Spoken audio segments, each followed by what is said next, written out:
Welcome back to another hosting.com live stream. I've got a good friend of mine, Hans from Termageddon, on to talk about privacy policies, terms of service. Hans, when we were prepping for this conversation or presentation today, I learned a lot. I've been doing web work for at least 20 years, and I was like, oh gosh, it's so good to have someone who swims in all of this all the time because it's rapidly changing.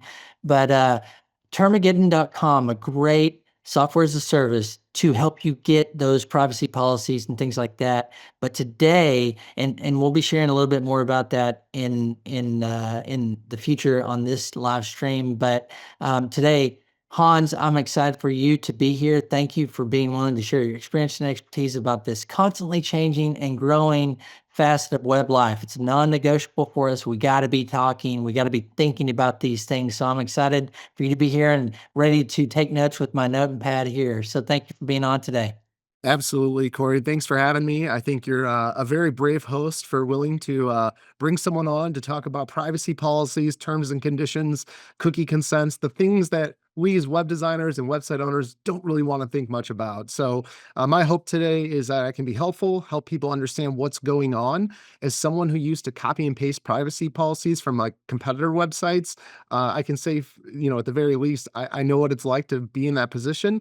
And my hope is to encourage people to actually embrace this stuff and protect themselves. The website industry is being regulated. That shouldn't be the worst thing ever. We can get in front of it and address it properly. So, Corey, if it's okay with you, I'll go ahead and share my screen and go ahead and with the presentation.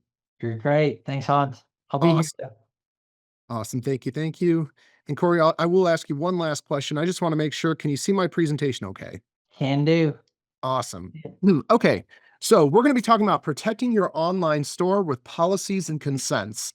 And I will say, if you don't have an e-commerce website yet, I feel like this presentation would be still very valuable because we're talking about the core concepts of what helps a website owner comply with applicable laws and to help limit their liability. So I think this presentation is really for anyone. But if you have an e-commerce website, we do touch on that a little bit more too. All right. And then obviously, first things first, I do want to note everything I share today is not legal advice. I'm not an attorney. You should speak to an attorney for making any decisions with regard to regulations and so forth. Also, a second note, this is a rather dry topic. I don't think that's a surprise to anyone, but I'll try to keep it fun and entertaining. I am rather passionate about this stuff, so hopefully that can carry this conversation as much as possible. A little bit about me. I ran a 12-person web design agency in downtown Chicago for 7 years. That's where I lost all my hair. I sold it in 2019 to go full-time with Termageddon. I started Termageddon with my much smarter wife, Donata.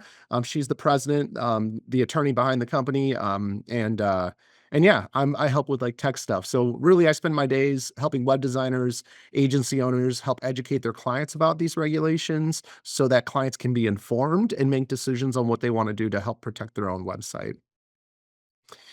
Okay, so for today's presentation, I do have a lot of slides to go through, so I'm going to be talking at about 1.5x speed. I hope that's okay with everyone, because I do want to get into that Q&A time at the end. But I do want to get a baseline going, so I want to first define, what is an e-commerce website, just to make sure we're all on the same page. We're going to talk about the basic purposes of policies, the basic purposes of consent tools. The biggest problem with policies and consents that I've seen working years and years and years with thousands of website owners. The biggest problem I've seen, penalties for non-compliance, how to address policies and consent for your e-commerce website, and then we'll jump into that Q&A time. Okay, so step one, let's define an e-commerce website. So I look at it from a functionality standpoint. So e-commerce websites have a checkout experience, typically with a third-party integration, whether that's Stripe, PayPal, Google Pay, Apple Pay, something where money is transacting via a third-party processor. The website offers goods, services, digital products, or donations, also subscriptions. I wrote this presentation and read through it like 10 times, but just instantly I thought subscriptions is also a really good example here. Customers have optional login area to view past orders and place new orders. That's very common with e-commerce websites. And then just in general, websites, including e-commerce websites, typically have like e-commerce, or excuse me, typically have contact forms, newsletter sign-up forms. Typically, they're running analytics tools of some kind behind the scenes, maybe running some ad campaigns, maybe embed some YouTube videos, Google Maps, embedding front-end features for to enhance the experience on the website. Typical e-commerce website. Hopefully, no one disagrees with that outlook. All right, so let's talk about the basic purposes of policies. It's actually pretty simple. Policies help website owners avoid website related fines and lawsuits.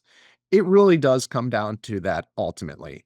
But how does it do that is important to address. And how policies help achieve that is first and foremost, provide disclosures required by the laws that apply to you. I know, I don't know if that, I'm so involved in privacy these days that I can't remember if that's like obvious or not. Um, but I feel like once you hear it, it makes sense. Okay, find the laws that apply to you because that will dictate everything you need to disclose. Privacy laws each have their own unique requirements as to what to disclose in your privacy policy. Consumer protection laws as well. For e-commerce website, that's really important. They have their own unique disclosure requirements as well. Those go into a terms of service. Policies also help educate customers about your privacy practices via a privacy policy and a cookie policy. So, what information does your website collect? What data do you share with third parties? Are you selling data? The list goes on the types of disclosures you may be required to make. And last but not least, I think policies help customers understand the rules to using your website, which is a critical component of e-commerce websites too. This can be done through a terms of service where you explain your refund policy, your cancellation policy, shipping policy, subscription terms. The list goes on rules you can set up front for customers so that they understand what they're going to be engaging in or what the rules are when engaging in doing business with you. And then disclaimer, which I'll discuss more on the next page, but that's an extension of the rules and only needed under some circumstances, which we'll talk about shortly here. All right, so I'm going to define each policy so that we can just have a good baseline of that as well. A privacy policy provides the disclosures regarding the personal information you collect, share, etc. So, a contact form typically collects things like names and emails. Those are examples of what I'm talking about. I mean, in fact, typically with the contact form, once submitted, that sends an email to the website owner with the person's contact details. So you're not only collecting names and emails, but you're actually sharing that data with your email service provider, whether that's Gmail, G Suite, Outlook, Microsoft 365. I have so many website owners that tell me I don't share any data, but sharing data is extremely common. And if that's already raising questions for the Q&A, please write it down. I'd be more than happy to expand further. Privacy policy should contain the disclosures you're required to make under each applicable law. It's that simple. That is really what a privacy policy should do. Um, Sorry, in what that does in return is it lets your website visitors understand your privacy practices because these disclosure requirements are what make it creates transparency for your website visitors. So those disclosure requirements are valuable because it helps your website visitors understand what you're doing with their data. A cookie policy is what I kind of call it a privacy policy extension pack. I am the only one on the planet that calls it this, so don't please, keep that for what it is. This doesn't translate to other people, but I call it a privacy policy extension pack because it's a set of additional disclosures regarding the cookies you place on users' browsers when they visit your website. And why I call it an extension pack is because it's only required under some, not all privacy laws. So not all website owners need it. It depends what laws apply. Terms of service, otherwise known as terms and conditions, terms, these are all interchangeable words, and it's basically just a laundry list of reasons why website visitors can't sue you. For yeah, it's a laundry list. I mean, it has things like, hey, we offer links to third-party sites. We're not responsible if you click on one of those third-party sites. So if you click on a link and you're taken to a site and that site's hacked and you get hacked, you can't come back and sue us. Basically, a terms and conditions is just a laundry list of statements like that. And it's also extremely important for e-commerce websites to address consumer protection laws and to also help define the rules of what happens when someone gives you money in exchange for something.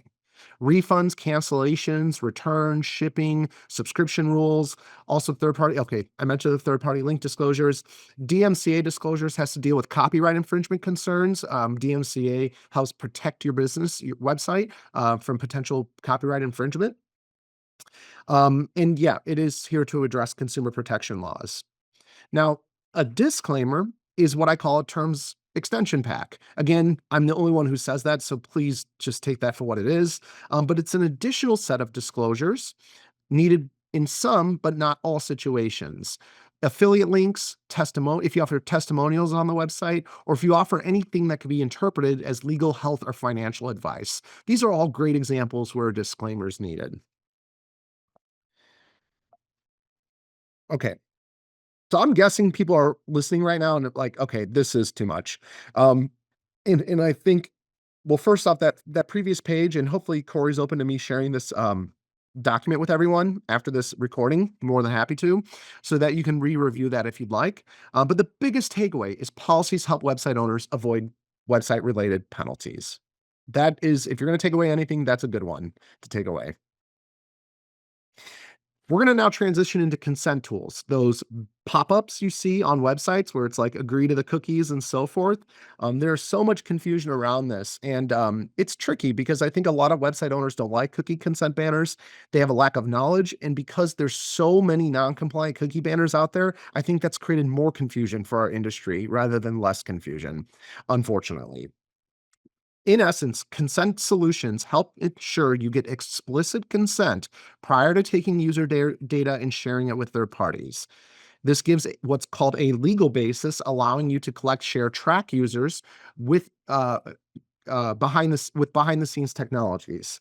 So what I mean by this is when we install Google Analytics behind the scenes or Facebook Pixel, when we're installing third-party tracking technologies behind the scenes, what we're basically doing is putting technologies in the site that help us understand how people use our website for analytics purposes, for example. Nothing wrong inherently with that, but I don't think we as website owners realize, oh, by doing that, we basically are just, anytime someone visits our website, we're taking that person's data behind the scenes and sharing it with third parties who then use it for their own interests.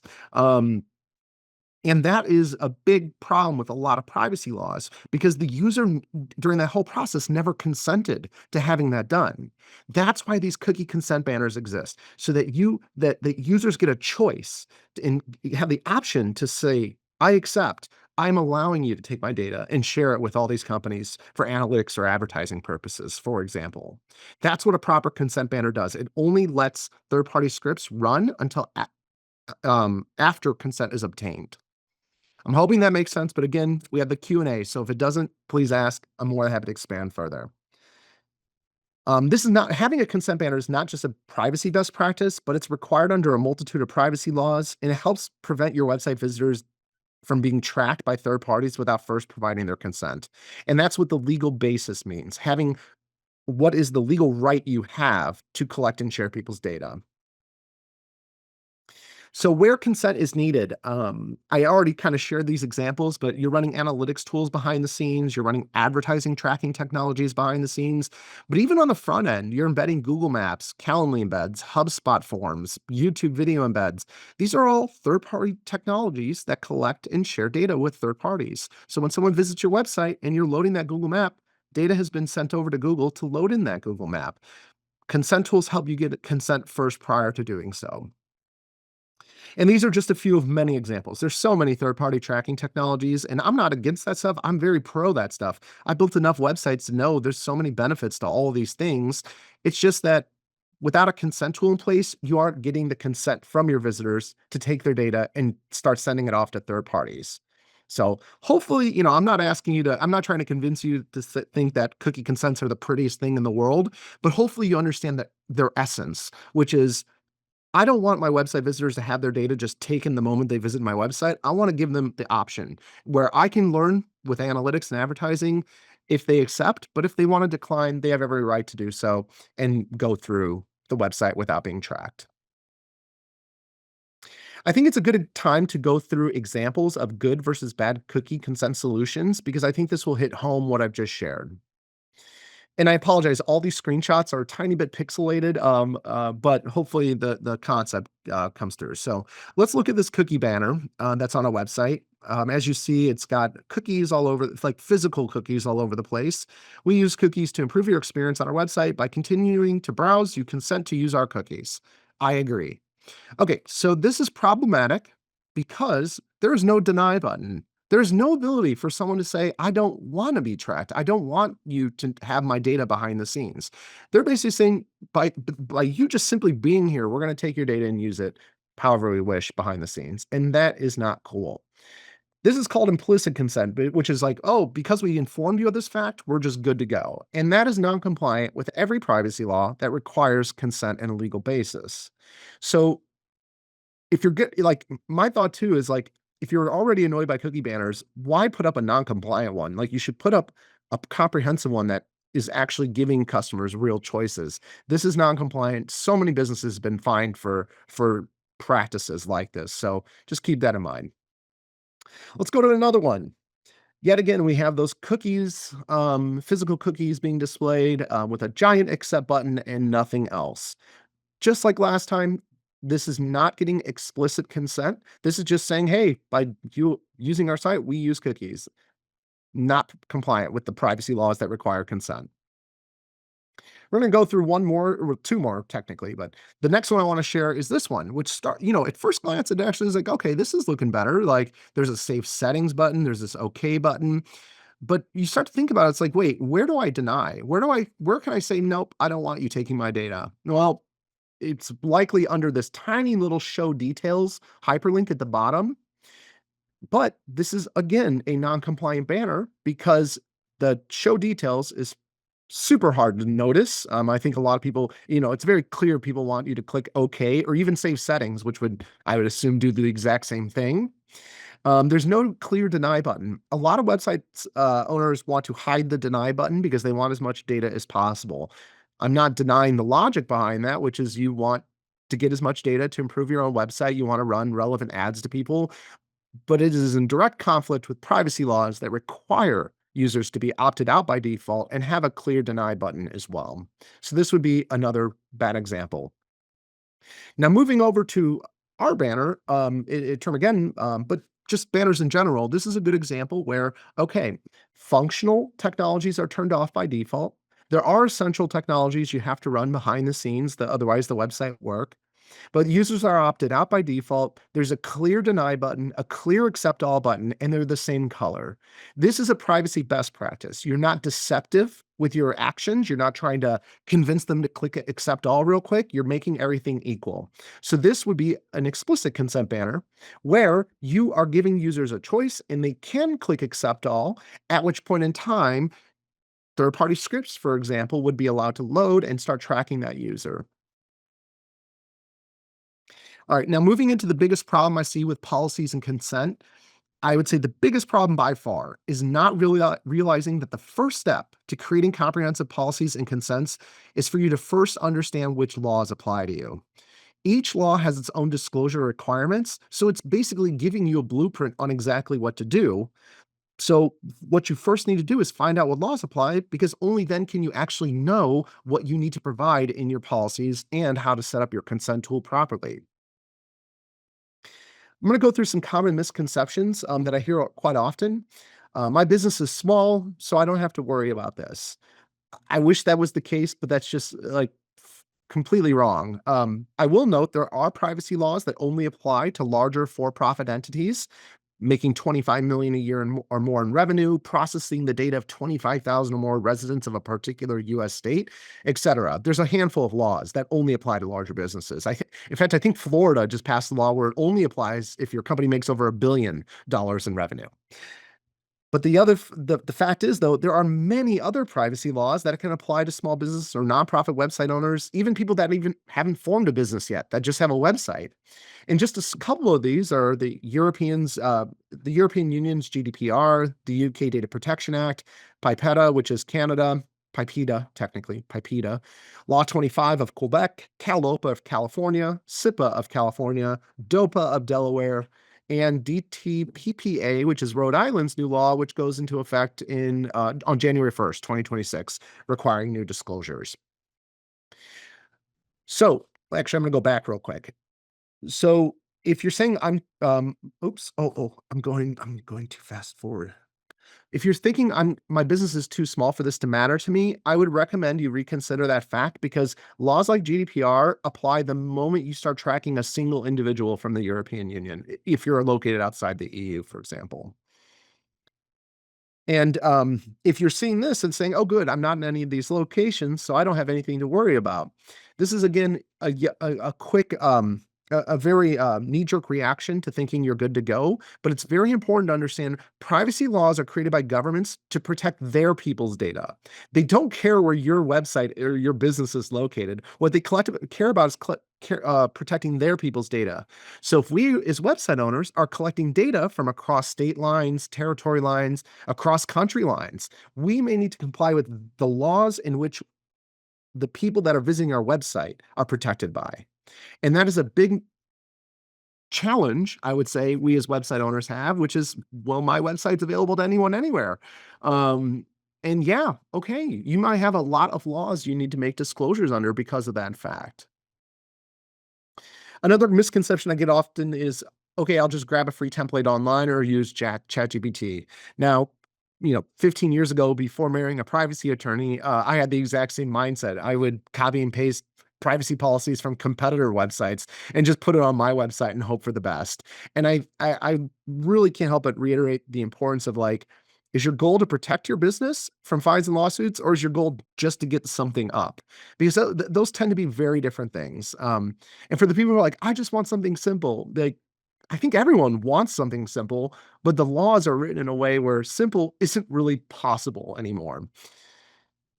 So reality, most small business owners I meet have no idea what laws specifically apply to them. So when looking for a free template online or using a ChatGPT type service to generate comprehensive policies, I consider that a very risky endeavor. I think there's a high likelihood of missing disclosures and or providing false or inaccurate statements in your policies.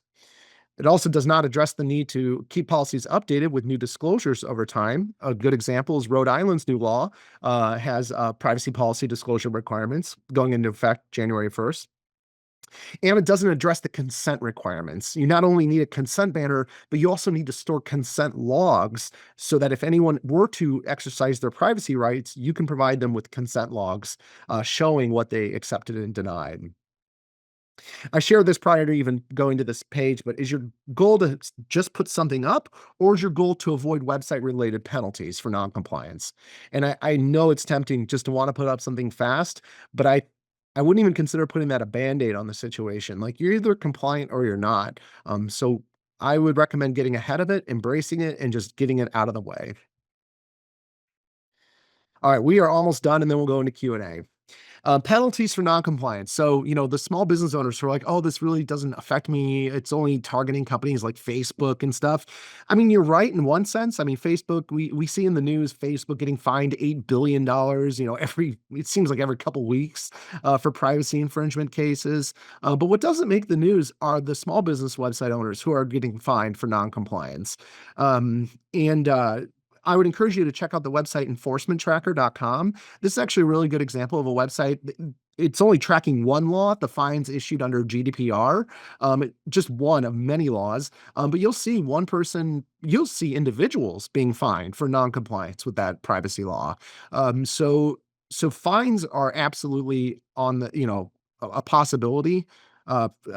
Receiving a fine for noncompliance, but also the demand letters and lawsuits that I have had one too many conversations with website owners receiving and then coming to us after the fact. Right now, particularly in America, we have a privacy law called SIPA, which give people the right to sue website owners for tracking them without proper consent. And I'm kind of oversimplifying this, but long story short, there are website owners all over the US in particular, I think outside, but I haven't been able to confirm that. But in particular, website owners in the US receiving demand letters in the mail saying, you used Facebook Pixel and I never consented to that. Therefore, I need 50 grand in damages. And it's really unfortunate what's going on right now in coming out of California, targeting websites owners outside of California as well. But demand letters and lawsuits are absolutely a reality. We have plenty of articles in our blog and podcast interviews where we talk with attorneys defending small business owners against this. But the reality is, small business owners are being targeted, and it's important for us to be aware of that fact. Okay, so I've listed out all these problems. This is the second to last page, I believe. But how do we address policies and consent for an e-commerce website? So first and foremost, option one: hire an attorney. Nothing beats hiring an attorney because with an attorney you get legal advice. They can advise you on what to address, what not to address, and so forth. They'll help you. A good attorney will help you first identify what laws apply, will then help draft your policies, and then help monitor laws, changing regulations on an ongoing basis, and notify you when those changes occur, and then bill you for updating your policies accordingly. Obviously, the con to hiring an attorney is it's quite an expensive endeavor for not just drafting policies, but then monitoring these changes in laws over time. I've been told numbers all over the place. I've had people tell me they were charged 60 grand just for the initial policies to comply with multiple laws. So it's an expensive process, but it is the best option because you get legal advice. With that being said, if you don't have the funds or are ready to budget in that type of money to put an attorney in place, using an auto updating policy and consent generator is a good plan B. Far more affordable. Typically, $120 a year is roughly like what you pay to get everything you need. Um, a good generator will first help you identify what laws apply and then ask you the questions necessary to make the respective disclosures under those laws. They'll help you determine what type of cookie consent banner you need. There's opt-out banners, opt-in banners. If any of you have questions about that, please ask that in the Q&A. A good generator will help determine this stuff with you, generate your policies, and then notify you when laws change and push updates to your policy pages when new laws go into effect. The con, though, to these auto updating generators is that they're not legal services providers. So, you have to go through the questionnaire yourself, and you're sacrificing not getting that legal advice that you would get when working with an attorney. But the cost is the other side of it, the cost benefit. Okay, so if you do plan to go this is my one pitch. If you do plan to go the generator route, consider Termageddon. We're an attorney-founded auto-updating website policy solution. 119 a year, no strings, like no hidden fees or anything like that. We cover more laws, rules, and regulations than any other solution out there. We notify you when the laws change, keep your policies up to date over time.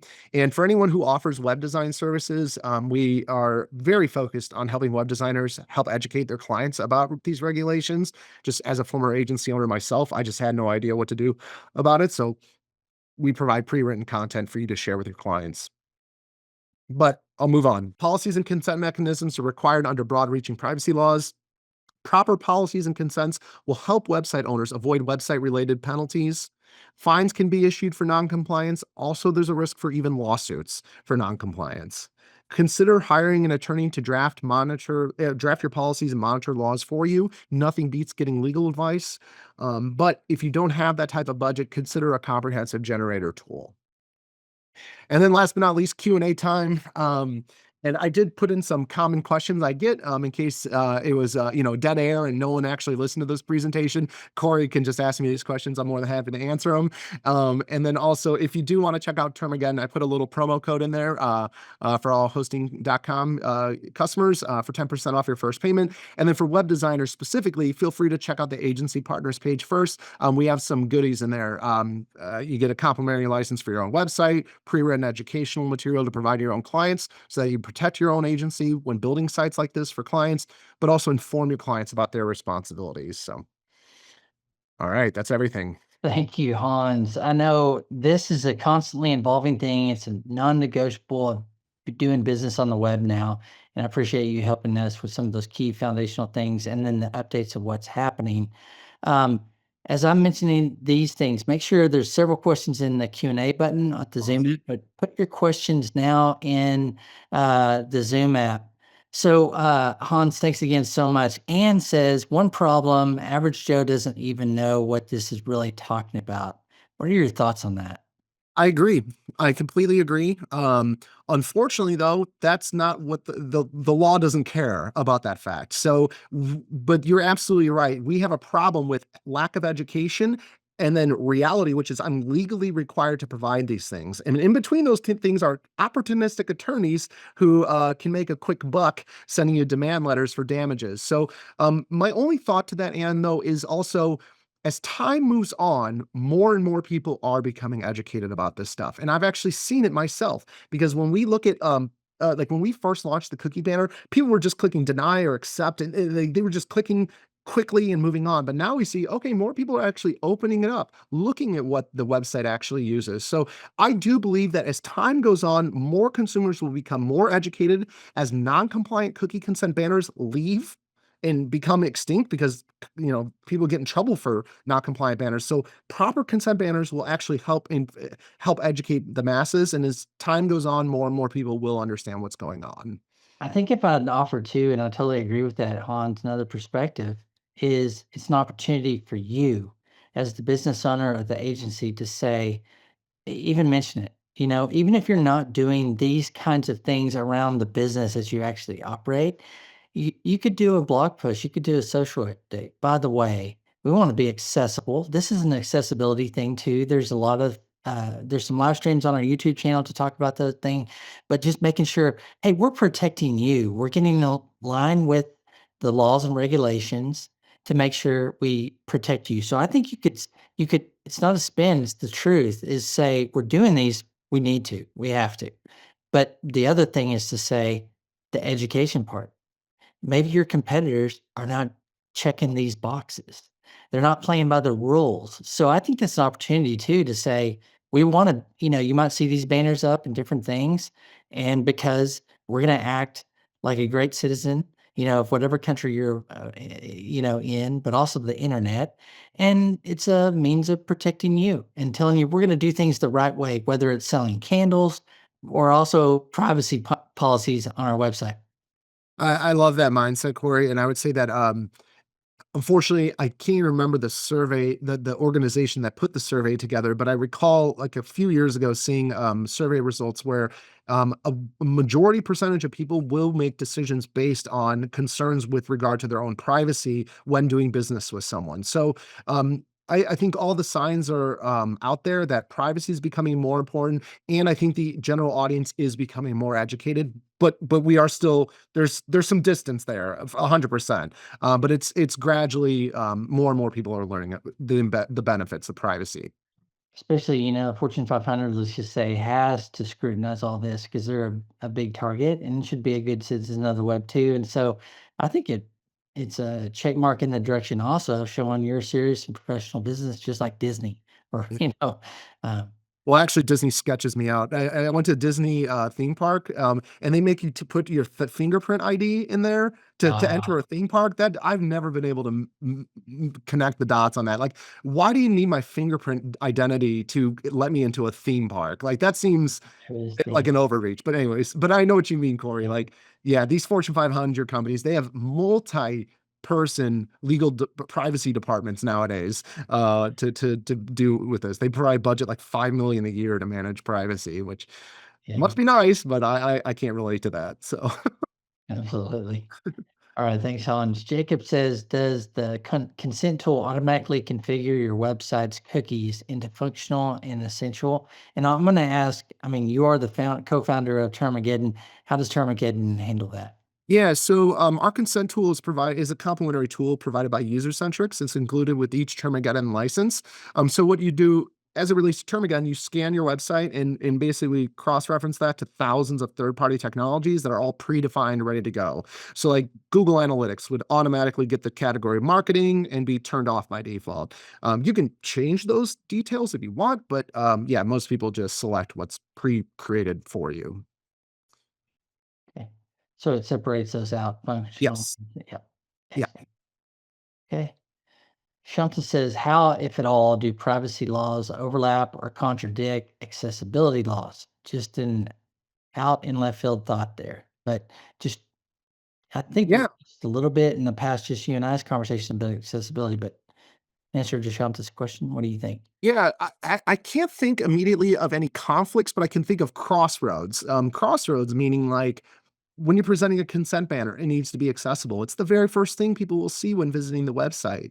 When visiting the policy pages of a website, they need to be accessibly laid out policies, the proper schema like H1, H2, H3s, and so forth. So I can't say that I can think of where they conflict, but I would say they like intersect, if that makes any sense. Like there are things that you need to address with regard to your privacy practices that need to be accessible, if that makes sense.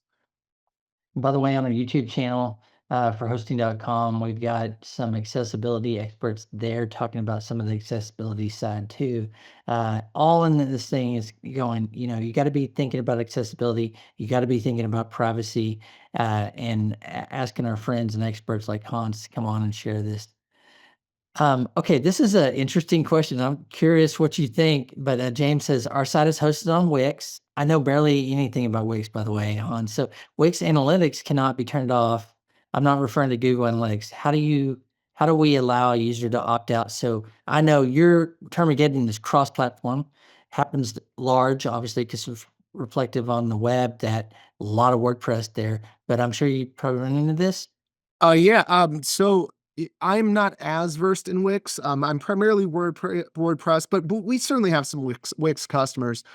As it relates to the policies, our policies will complement any compliant consent tool. And if I'm not mistaken, Wix partnered up with Usercentrics, the same platform we provide. And so in the Wix dashboard, you can activate uh the user centric consent banner. So I wouldn't be I would imagine with that integration that they support managing the Wix analytics tool that sad to hear you can't turn off. They Wix should probably update that so you have the option to turn it off. Like if you don't need the analytics, you don't need the analytics. I can't tell you how many small business owners I've said, do you have Google Analytics on the site? And they're like, I don't know. And sure enough, they do. And I think a lot of website owners install analytics tools, don't even actually look at it. So I would vote that Wix offers it as at least something you can turn off as a website owner. Yeah, and I think that's a great thing to ask. I just thought you might have some knowledge of it, but to definitely go back to Wix and ask their support if it's, well, just to verify, can I not turn this off? But that's a great question. And if it's not, and tell them to put it on their product roadmap. There's Yeah. the list. But if you can't turn it off, take a look at the user centrics integration with Wix. I'm guessing that they figured it out. I would hope so. So Yeah, I'd imagine they have somewhere, but maybe it's just not easily findable. But again, for back sure. to Wix support. Sure, James, thank you. You're welcome. um, Okay, if you have any questions, more questions for Hans. Oh, as soon as I said that, one came in. But if you have questions for Hans, be sure to hit the Q&A button at the bottom of the Zoom app, and I'll get those up to Hans. Gary says, what about something like AW Stats that is part of your cPanel and keeps data locally? Is that considered consentable tracking? AW stacks? Stats. AW stats. I think that's Okay, so that for whatever reason, I'm not AW stats isn't ringing an immediate bell, but the big clue I got there was locally stored. So when I hear locally stored, I hear not sharing data with third parties. So assuming I'm correct in that assumption, I would say are the stats collecting um personal data of users, or is it just like generic stats, like non-tracking stats? And this sometimes it took me a long time to really digest what that means. Like a good example is when you run analytics tools, when you look at your analytics dashboard, can you look at like one individual's experience navigating through the website? Can you see like what pages they visit on, where they scrolled, what they clicked on? Okay, I just saw a no there. So in the comments, so I'm assuming that means no tracking is occurring. So I'm guessing these stats are just like, okay, how many times did this page get pinged or something like that? And if it's locally stored and if it's not collecting any personal data, I don't see why consent would be needed. So yeah, okay. just aggregate data. Yeah. I again, if no personal information is being stored, I don't know why consent would be required. I wouldn't even know why. I mean, do you want to disclose it in your policies? Sure. But if no data is getting collected, I don't see why there would be a legal requirement to disclose it. Thanks, Hans. Anna actually asked, and I was going to ask this earlier too. Would you mind pulling back up your last slide for two Yeah. reasons? As you're doing that, I wanted to say the two reasons. One is, Ann said, could you answer those questions you asked? Because I was like, yes, I wanted to get to those. I want to, if we have your time, Hans, definitely get to those. But Well, not to mention you don't have to look at my face then. So that's a good thing. That's a win-win. So yeah, did I hear too? Well, the second is I wanted to mention this if I didn't already, that I asked also Hans if he wanted to offer a deal, and he has here if you use the promo code hosting for 10% off your first payment at termageddon.com. Be sure to go do that. An excellent tool. Obviously, Hans has been so gracious about sharing all of his expertise here, but he does, I can say this because I've used it, been a customer. We share it broadly in our agency success community. Use Termageddon. Hans and team know what they're doing here, and it's very, very simple. I don't even want to call it insurance because I don't want to downgrade what you've done here, Hans, but it's the full suite to help you think through this. It's kind of that easy button. So check that out. Termageddon.com. Use the promo code hosting for 10% off your first I, one. I really appreciate Corey. Yeah, I feel awkward like doing a presentation and then like, hey, by the way, I have this whole thing to sell you. There's other solutions out there. I do want to acknowledge that. But yeah, I'm biased. I do think we have a world-class solution for sure. You do, but because you feel awkward, I think that's why it's very easy to say that. Well, okay, so to these questions, what's a good refund policy? I'm curious about that. Yeah, yeah, for sure. So I do have some thoughts on this. So um I believe, especially when you're getting going, say no refunds in your terms. Why? Because your terms are your last ditch effort on resolving a dispute with a customer. So between needing to pull out your term, if there's a customer dispute, between the dispute coming into you and having to rely on your terms, there's us being humans together. You can always deal with things on a case by case basis. Just because you say no refunds in your terms doesn't mean you can't give a refund. I've never seen anyone complain saying, I wanted a refund and you gave me one, but your term said no refund, so now I'm mad at you. Like that concept just doesn't exist. And so I always like to say no refunds, especially when getting going with my business. And I can always deal with things on a case by case basis. The only benefit I would say to having a refund policy is if you plan to use it for like marketing purposes, to communicate to people like, hey, we have full faith in our product, and so forth. But my default is say no refunds and offer a great customer service, and hopefully you never have to rely on your terms. But if you do have a jerk, you can always fall back on your terms and say, hey, buddy, no refunds, you know. That is such a good perspective and one I really haven't heard. Because you're right, you do have that option, but I think you probably weed out some potential ones that are just knee-jerk reactions or something.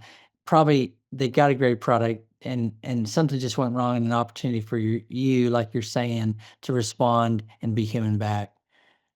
Hans, before we get to your questions, one came in. I wanted to ask this because I Yep. know we'll have a great answer. Jacob asks, if some states offer privacy protections that other states do not, is it better to have a one-size-fits-all policy or limit protections to their jurisdiction? Oh, awesome, awesome question. So I love it. So I believe Termageddon is the only company on the planet which gives you that option, where we say, do you want to give privacy rights to everyone across the board, or do you want to give it to just the people that have those rights? And so what I would say is, a tool like Termageddon can help you address that, where you get to pick. But just talking in general, there's pros and cons to both sides. Um, Pro, if you're giving everyone the same rights, you're treating everyone equally and maximizing everyone's privacy rights. That's a pretty profound thing to offer. I mean, come on, like that's awesome. Saying, hey, you're a human, I'm a human. If you have a problem, just let me know and I'll delete your data if you ask me to. I feel like that's a being a human thing. But the con is, okay, I'm giving privacy rights to everyone. I now need to display the cookie consent banner, which I'm really annoyed by, to all my website visitors rather than just the few people in the few states and countries that need to see it. So the pro to only giving privacy rights to just the people that have those rights is you could limit the exposure of the cookie consent banner, for example. So there's pros and cons to both sides. In general, I like giving everyone the same rights because unless I'm like harvesting data and selling data and that's how I make all my money, like I'd rather just maximize everyone's rights. I don't have to, if someone reaches out and says, hey, please delete my data, I don't have to look up what jurisdiction they're in to make that decision. I'm just like, okay, yeah, no problem. I just deleted your data. That's what I would want as a human. And so that's what I lean towards, but there's pros and cons to each side.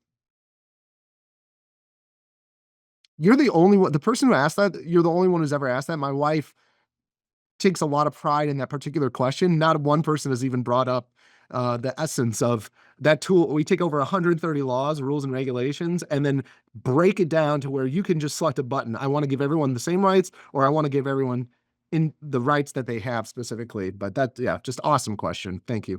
Yeah, I think Everyone has great questions too. So yeah, I think it was James, and it was like, yeah, because as you and I've talked to the last couple of years, thinking about things, California and the United States comes up, GDPR, Europe is always doing something, and it's like, yeah, but my thought was always, if you do it for California, or you do it for the one that has the most strict and detailed regulations around it, you're covering ones. But I love that answer and love the question too.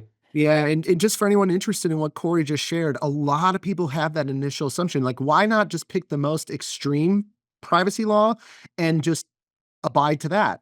I wish it was that simple, but that's just not how reality works. Like, there's just so many unique definitions and requirements on a per law basis that there's not one that's more strict than the other. They're all strict, but they have their own unique aspects. A good example, Rhode Island's privacy law going into effect 50 days from the day of this recording, 50-ish days from the day of this recording. If you make certain, I forget what it is. I forget if it's revenue or data processing thresholds, but if you make a certain amount of revenue or process a certain amount of data, you're required to make X privacy disclosures. If you don't, you're required to make a different set of policy disclosures. So it's that alone is an example why you can't just follow one thing blindly. You unfortunately just still have to figure out which of the laws apply and then make those respective disclosures. Gotcha.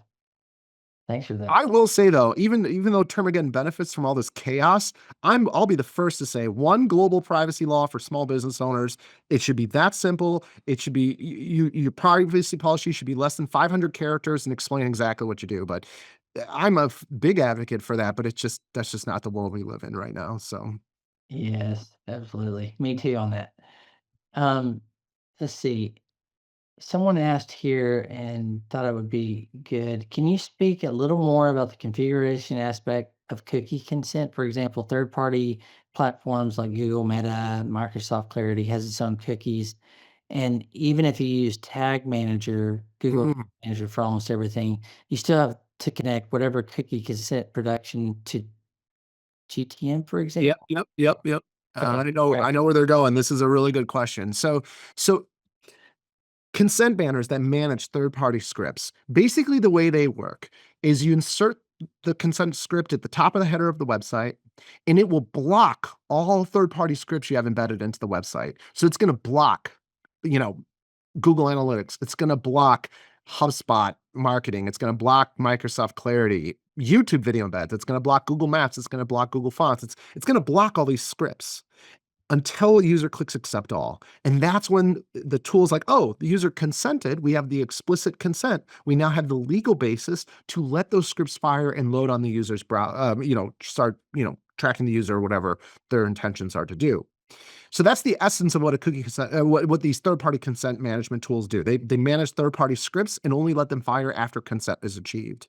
Now, the second part to this was, wait a minute, but I'm only loading Google Tag Manager into the header of my website, and Google Tag Manager has all these different tags that fire, maybe a bunch of different third-party script tags that are firing in there.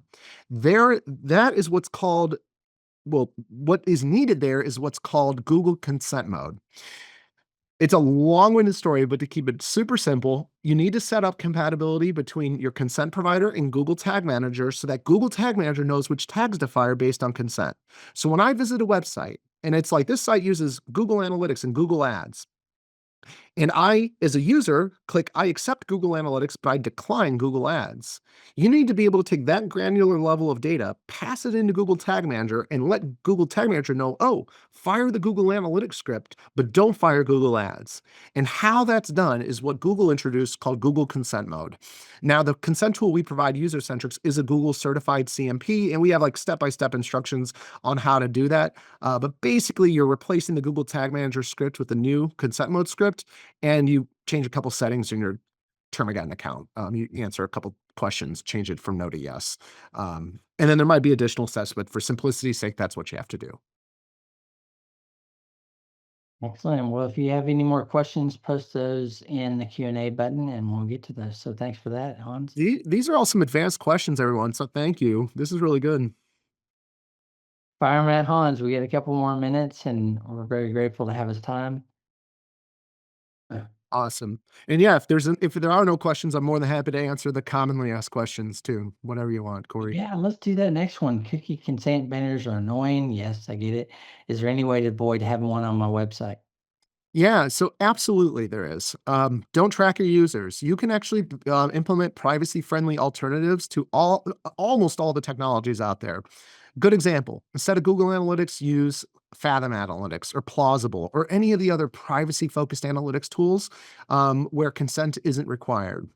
Instead of loading a Google font script, go to fonts.google.com, download the font, and upload it as a custom font to your website. Now you don't need consent just to load Google Fonts. Instead of using a map, embedding a map on a contact page, put a screenshot of the map, and when you click it, it opens in a new tab and brings the user to Google Maps. Now, granted, some of you are like, well, hold on, I have like a store locator and I have to have that map. Okay, fine, then you need a consent. But there's so many times I've seen it where that Google Map embed wasn't truly absolutely necessary. Like people aren't going to your contact page to use Google Maps. They're going to Google Maps to use Google Maps. Another big one, instead of embedding YouTube videos and Vimeo videos, upload local versions of the videos or stored in a separate server and then load them in where you're not sharing data with like companies that track, for example. There are many privacy focused alternatives to the non-privacy friendly features that many of us website owners put on sites. And by no longer taking user data and sharing it with third parties, you don't need a consent, like a script management consent banner anymore. So that's how you avoid cookie banners. Don't use third-party technologies on your site. Excellent. Do I need to have users agree? Oh, I'm sorry. James gave us an update I wanted to mention. Yeah. He Googled the updates on the Wix analytics question, and they do use user-centric. So he says, Yeah. thank you. So he says, thank you. Oh, cool. Yeah, no problem. Yeah.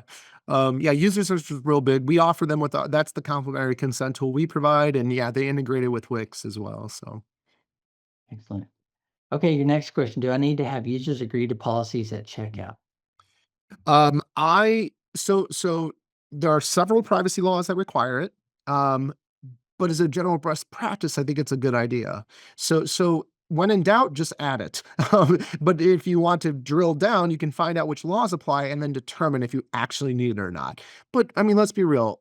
Having a checkbox on there saying, I agree to the privacy policy, I think we're all used to that by now. And you're giving users the ability to have one last chance to look at what you're doing with their data prior to submitting their data with you.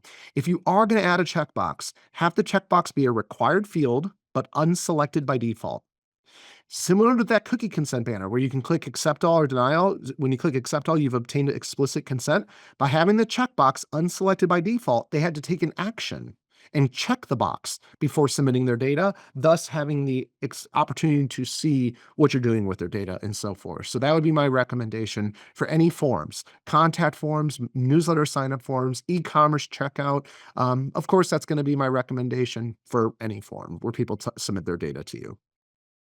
Excellent. I can totally see that too. And Hans, and back to our other question, it's kind of almost like, unless you're on an Amazon or a platform you're on consistently like that, when I go to buy something online, it's usually I know I got to check the two boxes. Do I want Mhm. email updates? Do I agree to the privacy terms?